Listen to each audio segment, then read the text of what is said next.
우리가 읽은 이 본문의 이제 내용을 배경을 좀 보면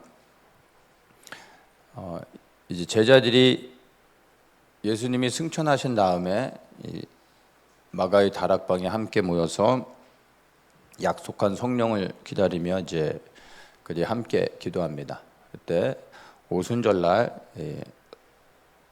제자들이 모여 있는 다락방에 성령께서 임하시죠. 그리고 성령의 그 충만함으로 그들이 이제 방언을 말하게 됩니다. 이 오순절에 임했던 그 성령의 역사로 임한 방언은 다른 언어로 말하게 했던 성령의 역사입니다. 그래서 한국 사람인데 이 성령의 충만함을 받고 방언의 은사가 임해서 나는 한국말을 하는데 영어로 말하게 되는 거죠. 미국 사람들이 그 영어를 듣고 놀라는 거죠. 저 사람이 한국 사람인데 왜 이렇게 영어를 잘하나 이러는 거죠. 그리고 또 미국 사람이 한국말을 모르는데 이 방언의 은사가 임해서 이제 한국말로 막 방언을 하는 겁니다. 그리고 이제 한국 사람들이 들으면서 저 사람이 이렇게 한국말을 잘하나 놀랬던 거죠. 그래서 오순절에 임했던 성령의 그 역사로 인한 방언이 이제 서로 다른 언어로 말하게 하였다는 것을 알 수 있습니다. 그런데 이 내용을 보면 그들이 다른 방언으로 서로 얘기했는데 그 방언의 내용이 무엇이었을까? 이게 이제 더 우리가 좀 주목해 봐야 되는 겁니다. 또 방언 자체가 중요한 게 아니라 성령이 임하게 하셔서 다른 언어로 말하게 하셨는데 무엇을 말하게 하셨는가? 사도행전 2장 11절에 이제 그것들을 말해줍니다. 그레데인과 아라바인들이라 우리가 다 우리의 각 방언으로, 그러니까 각 지방에서 온 사람들의 언어로 하나님의 큰 일을 말함을 듣는도다. 하나님의 큰 일을 말함을 듣는도다. 이렇게 말하고 있습니다. The mighty works of God. 하나님의 위대하신 일들을 말하는 것을 듣게 되었다. 이렇게 이제 얘기합니다. 그래서 성령이 우리 안에 임하셔서 다른 나라의 언어로 말하게 하셨을 때 그때 선포하게 하셨던 것이 하나님의 큰 일, 하나님의 위대하신 일. 그러니까 이것을 우리가 조금 더 해석할 필요가 있습니다. 그럼 하나님의 크신 일, The mighty works of God, 이게 그러면 무엇인가를 생각할 때 하나님의 큰 일을 말하게 했다라는 것은 하나님의 하나님 되심을 선포하고 찬양하고 그분의 이름을 높였다. 하나님을 경배했다. 이런 의미로 우리가 이해할 수 있는 것입니다. 성령이 임하시고 그래서 하나님의 하나님 되심을 찬양하고 경배하게 했던 것을 알 수 있습니다. 그리고 이 성령의 충만함을 받은 이후에 곧바로 이들이 이제 복음을 전하게 됩니다. 그래서 사도행전 2장 14절에 보면 베드로가 이제 그 다른 사도들과 함께 서서 담대히 복음을 전파하게 됩니다.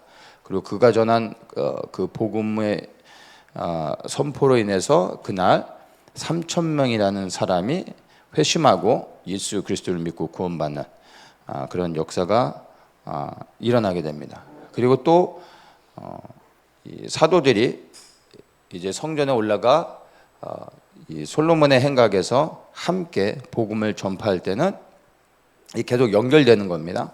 5,000명이라는 사람이 또 예수님을 믿고 영접하는 놀라운 복음의 역사들이 계속해서 일어나게 됩니다. 그러면서 예루살렘에 허다한 무리들이 예수 그리스도께 돌아와 구원을 받고 하나님의 사람으로서 헌신되어지고 복음을 전파하는 놀라운 역사들이 계속해서 진행됩니다. 그런데 하나님의 그 크신 역사가 일어나는 곳에 동시에 사단의 회방도 있습니다. 은혜가 충만한 곳엔 항상 사단의 공격들이 있는 법이죠. 그래서 이들이 복음을 담대히 증거할 때 수많은 사람들이 예수님을 영접하는 놀라운 역사도 일어났지만 이 일들로 인하여 이제 베드로와 또 이제 사도들이 공회에 잡혀가서 감옥에 이제 들어가게 됩니다.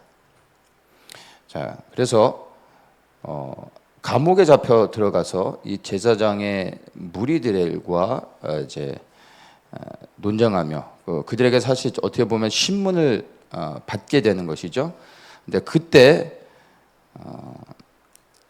이 제자들이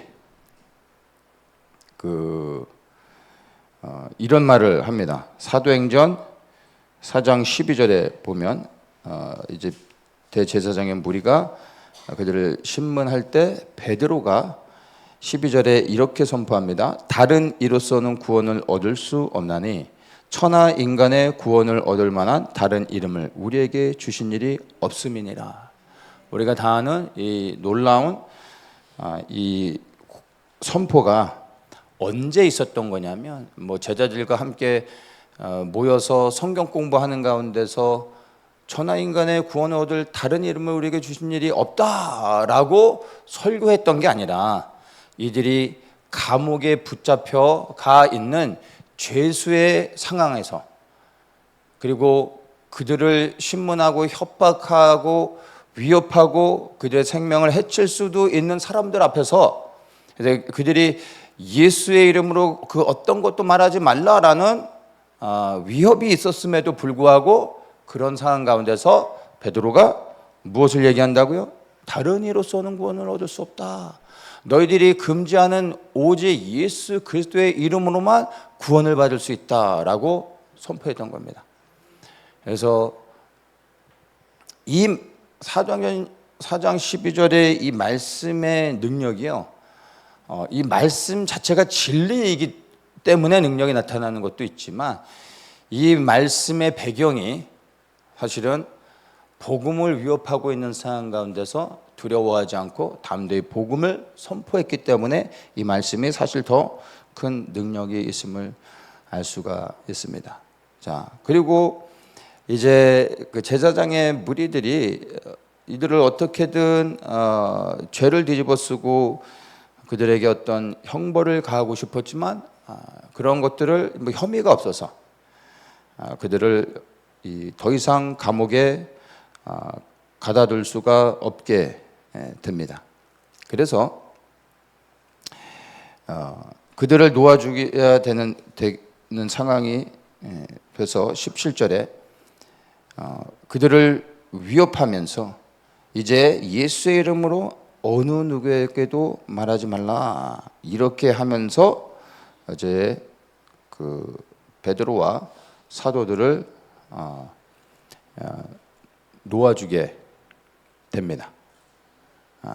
그런데 그런 상황 가운데서 베드로가 이렇게 고백을 또 합니다. 19절에 하나님 앞에서 너희 말 듣는 것이 하나님의 말씀 듣는 것보다 옳은가 판단하라.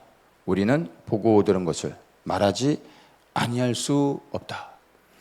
베드로에게 형벌을 내릴 수도 있는 그 권한을 가지고 있는 사람 앞에서 굳이 말하지 않아도 되는 걸 갖다가 베드로는 뭐라고 얘기합니까?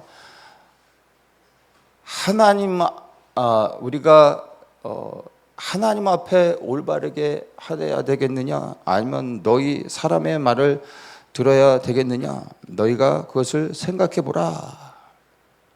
이제 이렇게 말하고 있는 겁니다. 하나님이 보고 계신데 하나님 앞에서 우리가 정말 누구의 말을 듣는 것이 옳은 것인지 네 스스로 판단해 봐라. 우리는 보고 들은 것을 말하지 아니할 수 없다. 우리는 예수 그리스도의 이름의 능력을 우리는 선포할 것이다. 이렇게 말을 한 것입니다.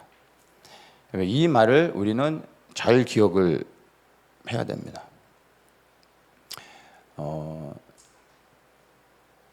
주님의 제자들도요,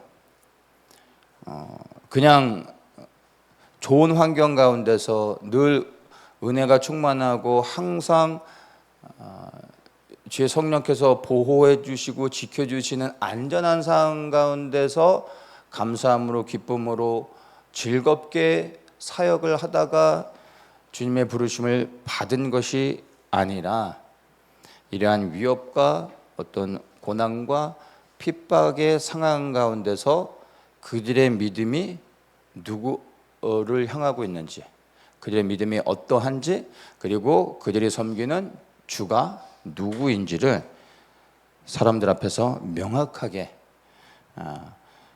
그것을 고백했다라는 것을 우리는 분명히 기억해야 됩니다. 이 예수 그리스도를 믿고 따랐던 제자들, 그 사도들이 이러한 핍박과 고난의 과정을 통해서 그들의 믿음을 증거하고 선포하고 증명하면서 주님의 사역을 하며 주님으로부터 인정받았다라는 것을 기억해야 하는 것입니다. 이러한 고백을 어떤 사람들이 할 수 있을까요? 내가 내 삶의 주인이 되어져서 내가 원하는 대로 살아가는 사람은 이런 고백을 할 수가 없는 겁니다. 하나님 앞에서 누구의 말을 듣는 것이 옳은지 너가 판단해봐라 라고 말할 수 있다라는 것은 이 말을 하는 사람의 그 정체성이 어떠한지를 말해줄 수 있는 거죠. 나의 주인은 내가 아니라 내가 섬기는 예수 그리스도이다.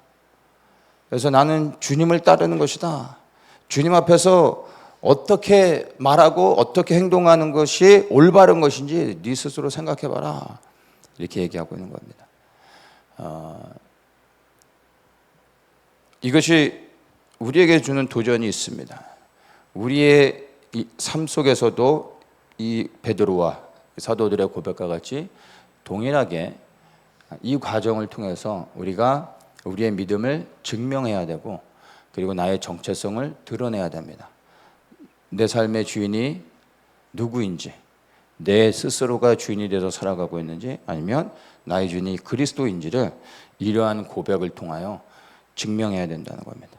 여러분, 매일의 삶 속에서 이러한 과정이 꼭 어떤 고난과 핍박을 통해서만 이렇게 하는 것이 아니라 일상 가운데서 이러한 믿음의 고백이, 그리고 그 자신의 존재에 대한 정체성에 대한 명확한 부분이 정리되어 있었기 때문에 이러한 핍박의 상황 가운데서 고민하지 않고 담대히 말할 수 있었던 것입니다.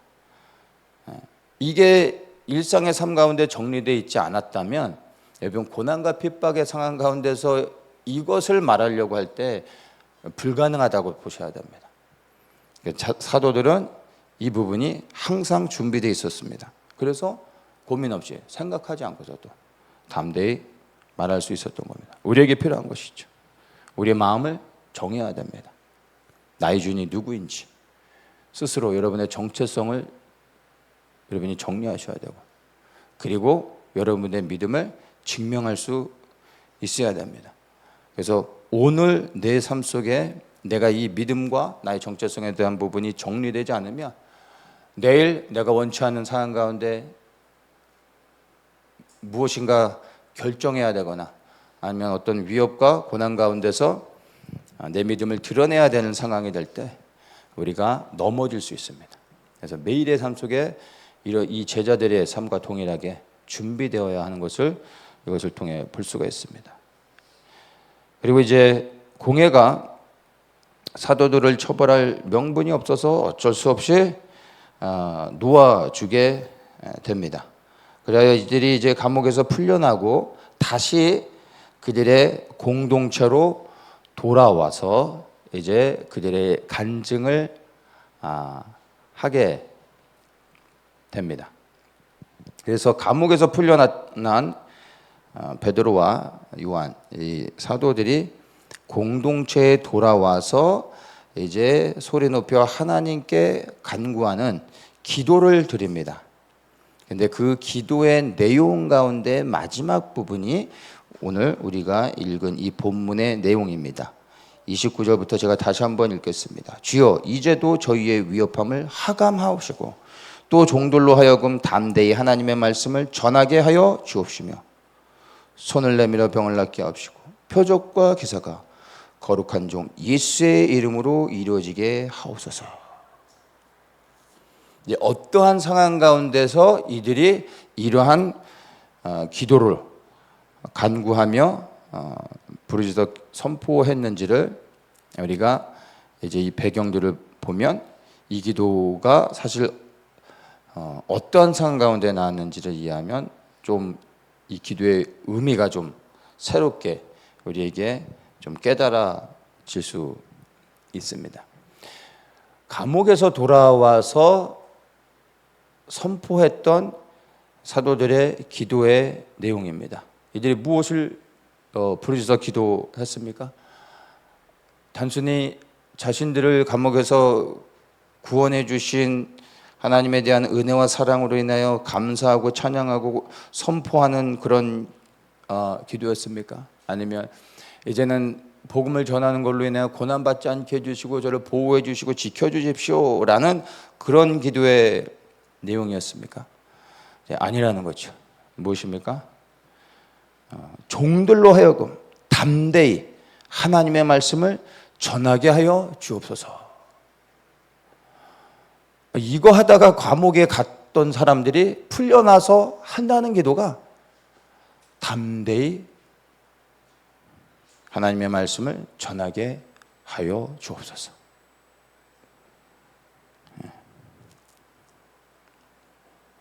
우리도 이런 기도를 할 수 있지 않습니까?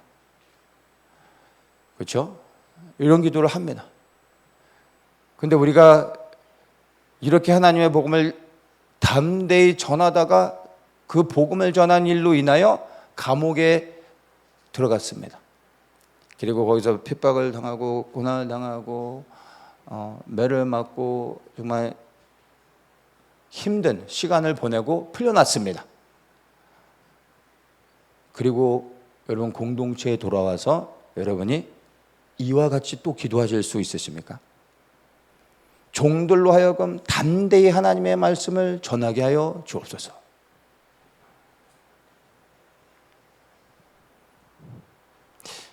이들은 돌아와서 그들의 안전을 구하지 않았습니다. 하나님, 복음을 전하다 감옥에 잡혔습니다. 더 이상 우리가 복음으로 인하여 고난받지 않게 해주십시오. 우리를 지켜주십시오. 우리를 책임져 주십시오. 이런 식으로 하면 제가 더 이상 복음을 전할 수 없습니다. 어떻게 저한테 이러실 수 있습니까? 이런 기도가 아니라는 거예요. 원망과 불평은 하나도 없습니다. 뭡니까? 더욱더 담대히 흔들림 없이 그리스도의 복음을 전파하게 해주십시오.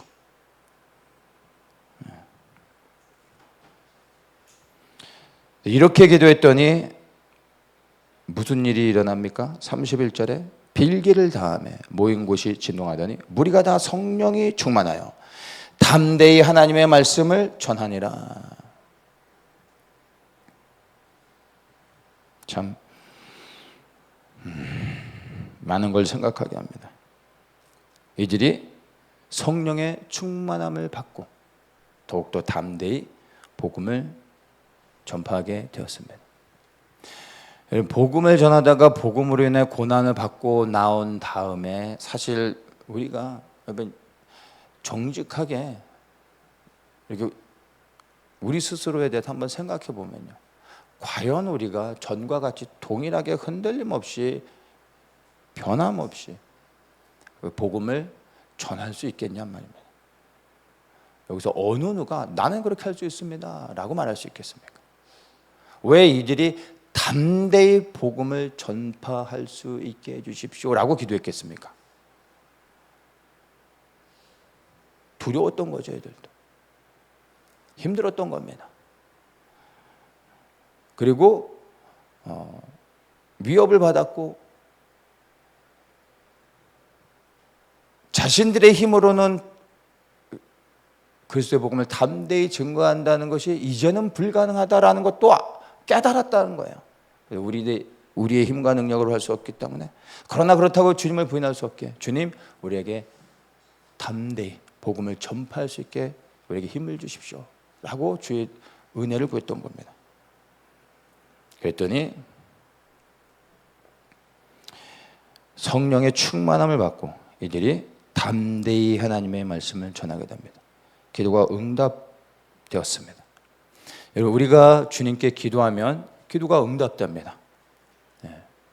그런데 우리가 기도하는 모든 것이 다 응답되는 건 아닙니다. 우리가 하는 기도 가운데 우리가 기도하면 주님이 다 들으시지만 모든 기도에 응답하시진 않습니다. 주님이 응답하시는 기도는 무엇일까요? 너무 단순합니다. 너무나 단순합니다. 주님의 뜻에 합한 기도를 하면 주님께서 응답하십니다. 이거는 너무나 당연한, 아주 간단하고 너무나 분명한 원리입니다.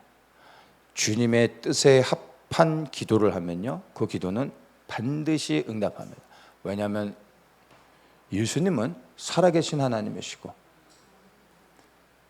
그분은 능력이 많으시며 그분은 오늘도 살아 역사하시는 분이시기 때문에 그분의 뜻을 구할 때 그 기도가 그분의 마음을 감동시키고 그분이 기뻐하실 때 그 기도를 들으시고 역사하신다는 것입니다.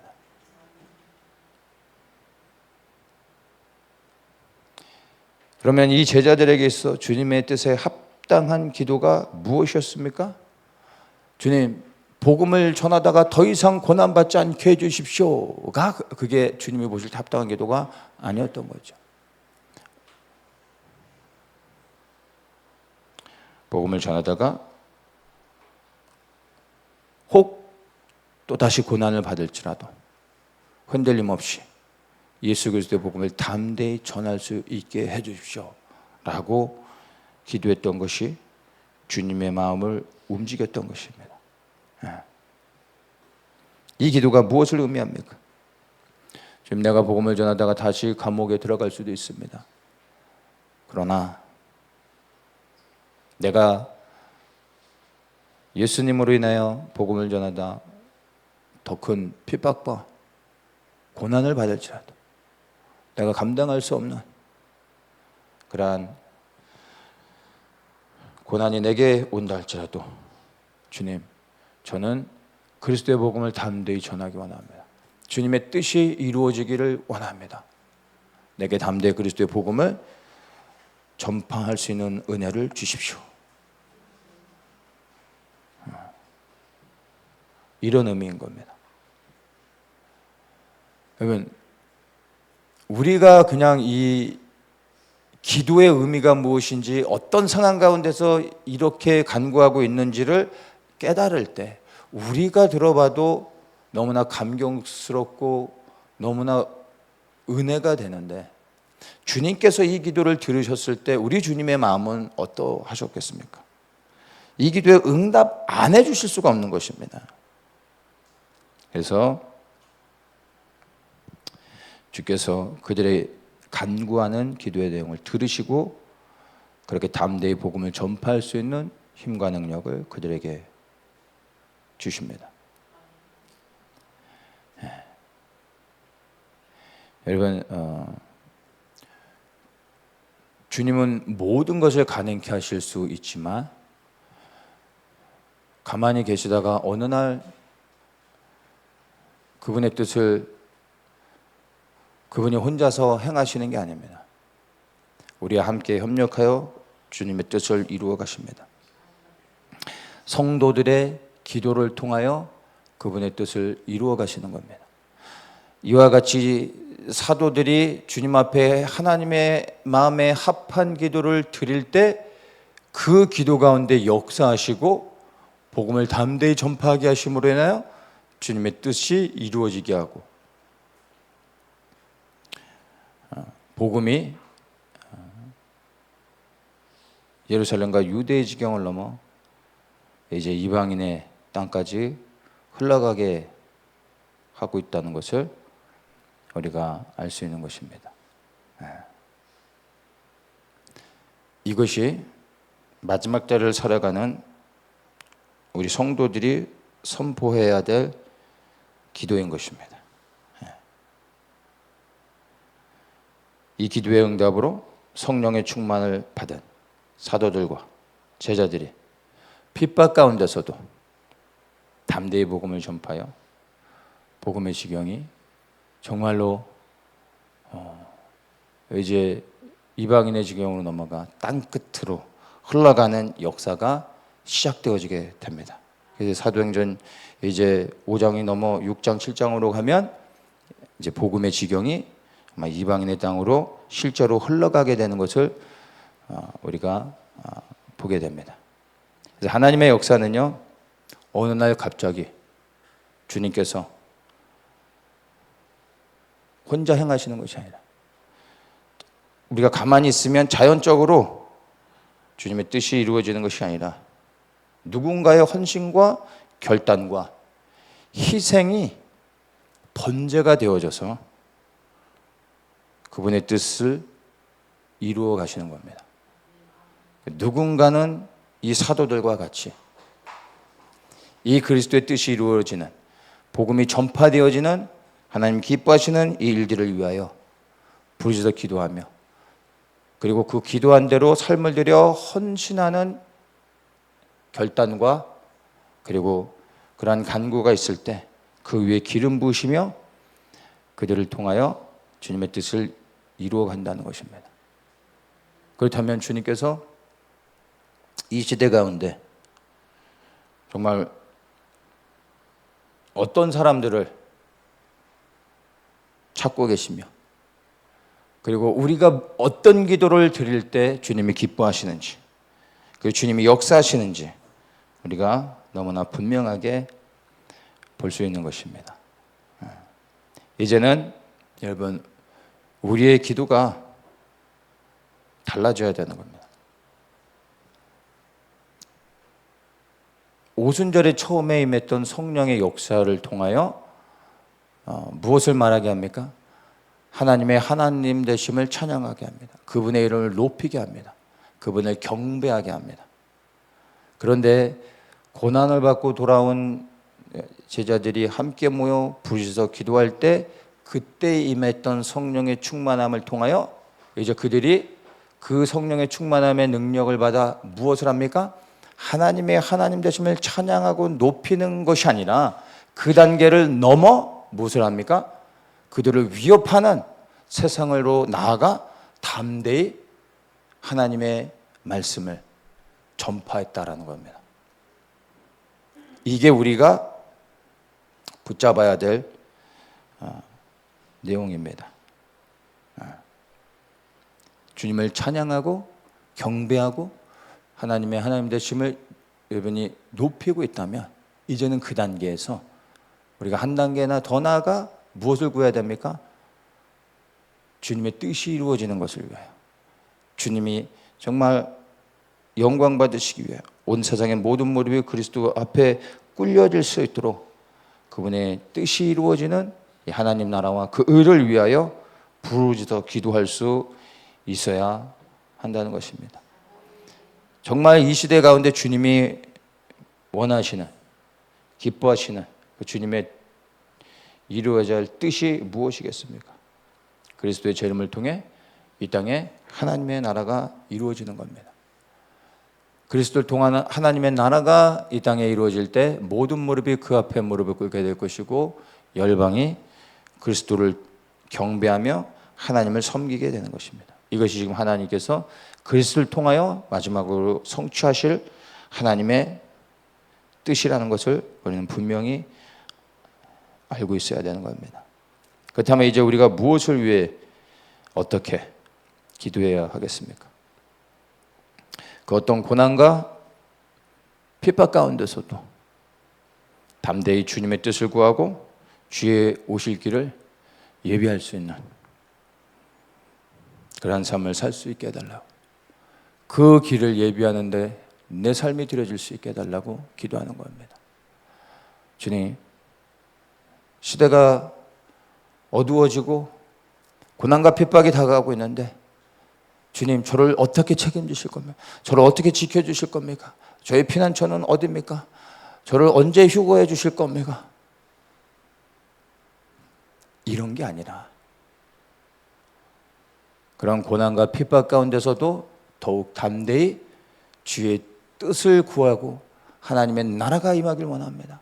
그 일을 위하여 주의 길을 예비하게 하여 주시옵소서.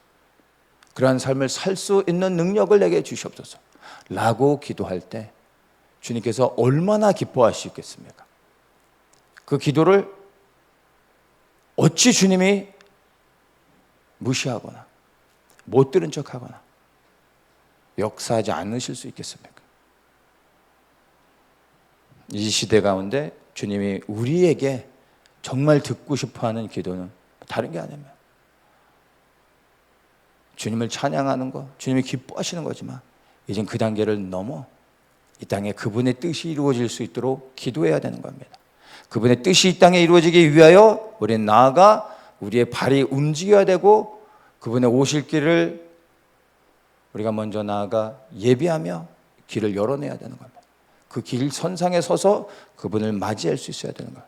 이렇게 살아가 주님을 예비하고 주의 길을 예비하고 주님을 영접할 수 있도록 주님 내게 힘과 능력을 주시옵소서 라고 기도하는 것입니다.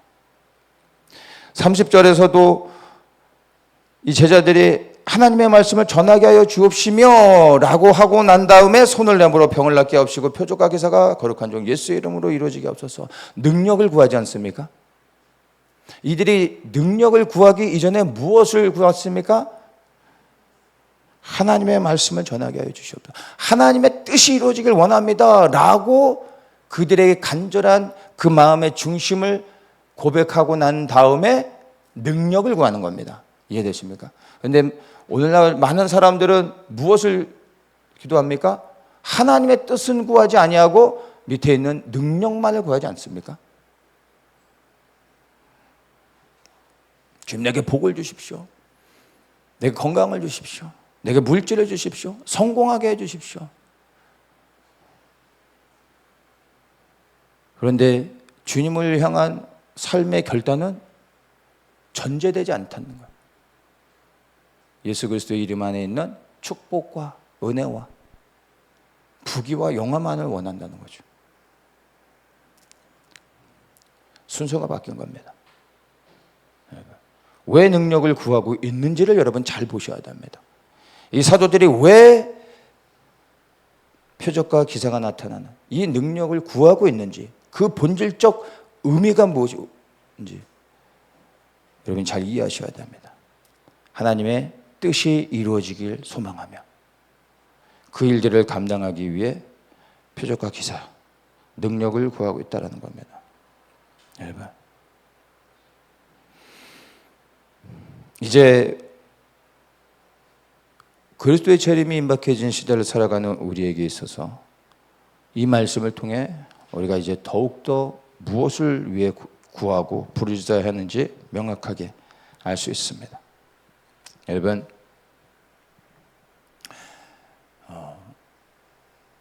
하나님의 나라와 의를 구한다는 게 사실은 이론으로 되지는 않습니다. 이게 지식적으로 이해가 되어져서 그냥 내가 하나님의 나라와 의를 구한다고 해서 실제 그렇게 기도가 되어지는 것은 아닙니다.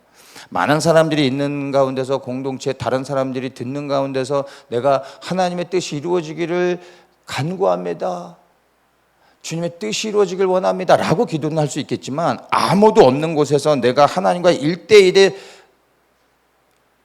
대면하는 그 관계 앞에서 내가 영으로 기도할 때 그런 기도는 할 수 없습니다. 이거는 정말 영으로 하는 기도이기 때문에 사람 앞에서는 내가 이렇게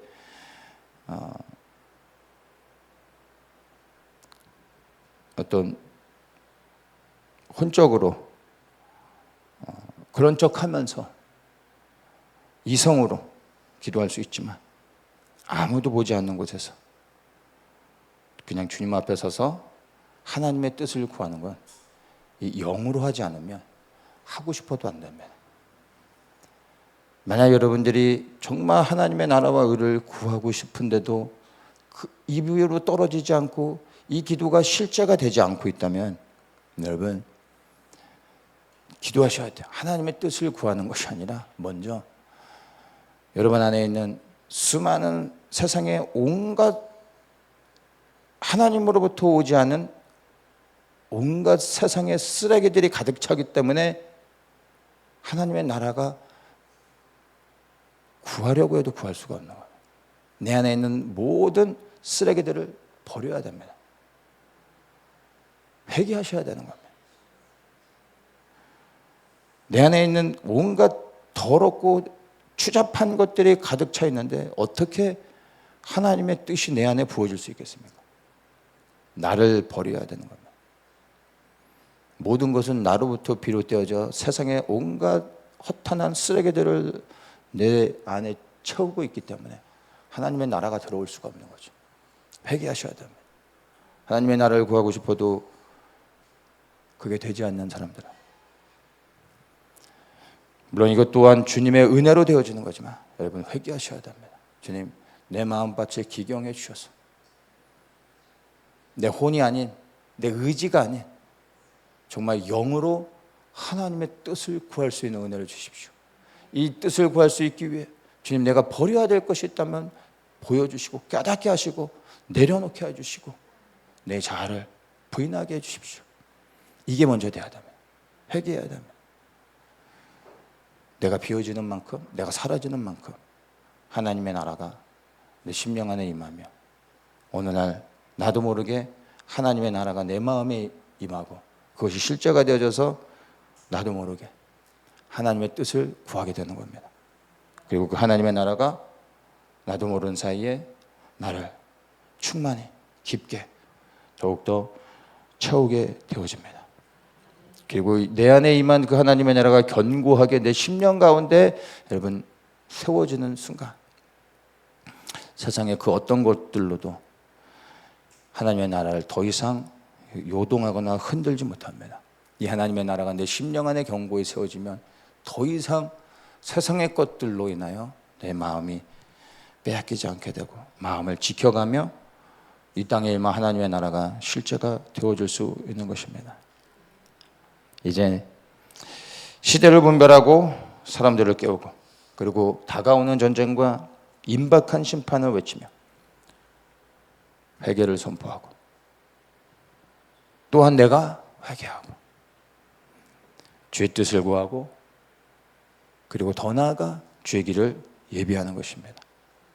이걸 위해 기도해야 되는 겁니다. 이제 이렇게 담대하게 그리고 구체적으로 기도할 수 있어야 됩니다. 이것이 마지막 때를 살아가는 교회 안에 있는 모든 성도들을 향한 주님의 뜻이고 부르심이라 저는 믿습니다. 이제 더욱더 담대히 주님의 뜻을 구하시기를 축복합니다. 내가 그 어느 때보다도 더욱더 가까웠기에 우리가 보여지는 상황들 가운데 조급하여 놀라거나 두려워하거나 낙심할 필요도 없습니다. 우리의 마음의 중심을 더욱 예수 그리스도께 두며 흔들리지 아니하는 그래야 영원한 하나님 나라에 우리의 중심을 두고 더욱더 주의 뜻을 구하는 이 사도들과 베드로의 고백과 같이 담대히 하나님의 뜻을 붙잡고 주의 뜻을 선포하며 나아가는 하나님의 사람들 되시길 주님의 이름으로 축복합니다. 그렇습니다. 주님, 이제 더욱더 우리에게 필요한 기도는 주님을 찬양하는 단계에서 더 나아가 주의 뜻이 이루어지기를 간구하며 우리의 삶이 실제로 주의 영광을 위하여 움직여지며 허리에 띠를 띠고 등불을 두고 주의 오실 길을 미리 나아가 예비하는 하나님의 사람들 되게 하여 주시옵소서. 이 하나님의 영광스러운 부르심의 사명을 감당하기 위하여 우리에게 힘과 능력을 주시옵소서.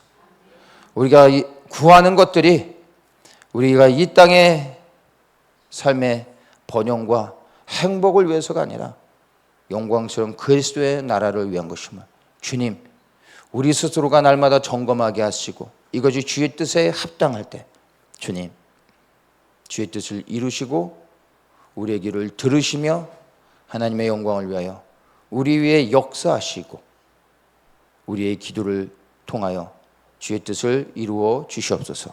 감사하며 예수님의 이름으로 기도드립니다.